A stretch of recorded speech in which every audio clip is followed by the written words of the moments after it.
Hi అండి. మా పాప స్కూలుకి వెళ్తూ "అమ్మ నేను లంచ్‌కొచ్చే టైంకి నాకేదైనా మంచిగా చేసి పెట్టి ఉంచు" అని చెప్పేసి వెళ్ళిందండి. మంచిగా ఏం చేయాలని ఆలోచించానండి. ఇంక మా ఆయనైతే చికెన్ తెచ్చిమన్నాను. ఇంక ఇంట్లో ఉన్న వెజిటబుల్‌తో అయితే వెజ్ పలావ్ అయితే చేసేసానండి. టేస్ట్ అయితే మామూలుగా చితక్కొట్టేసింది. మీరు కూడా ఒకసారి ట్రై చేయండి. చాలా మైల్డ్‌గా ఎక్కువ స్పైసీ లేకుండా, ఎక్కువ గరం మసాలా లేకుండా చాలా చాలా బావుంటది. ముందుగా ఒక బిర్యానీ తపాలు పెట్టుకొని అందులో ఆయిల్ వేసి, గరం మసాలా సామాన్లు, జీలకర్ర వేసి కొంచెం ఫ్రై చేయాలండి. అవి ఫ్రై అయిన తర్వాత వెజిటబుల్స్ వేయాలండి. క్యారెట్, బంగాళదుంప, మిల్ మేకర్, స్వీట్ కార్న్, ఉల్లిపాయలు, పచ్చిమిరపకాయలు, కొంచెం కరివేపాకు, ఒక టమాటా వేసి ఫ్రై చేయాలి. మీ దగ్గర ఏ కూరగాయలుంటే అవి వేసుకోవచ్చు. ఆ తర్వాత ఇవి కొంచెం వేగిన తర్వాత ఇందులోని మసాలా పేస్ట్ అనేది వేయాలండి. అల్లం, వెల్లుల్లి, కొబ్బరి పేస్ట్ వేయాలి. ఈ పేస్ట్ వల్ల మంచి టేస్ట్ అనేది వస్తుంది.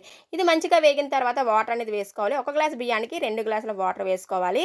నేనైతే 2 గ్లాసుల బియ్యం తీసుకున్నాను. 4 గ్లాసుల వాటర్ వేసి, ఉప్పు వేసి మంచిగా మరిగించాను. ఇవి మరుగుతున్న టైంలో బియ్యం కడిగి పెట్టుకున్న బియ్యాన్నయితే వెయ్యాలి. ఇవైతే నేను నార్మల్ రైస్ తీసుకున్నాను. బాస్మతి రైస్ కాదు. బాస్మతి రైస్‌కైతే ఒక గ్లాస్ బియ్యానికి గ్లాసున్నర ఆఫ్ వాటర్ వేయాలి. ఇది హై ఫ్లేమ్‌లో కొంచెం దగ్గరైన తర్వాత ఒక నెయ్యి కూడా వేసుకొని మంచిగా 4 పక్కల కలుపుకొని మూత పెట్టి స్లిమ్‌లో ఉడికించుకోవాలండి. అంతేనండి.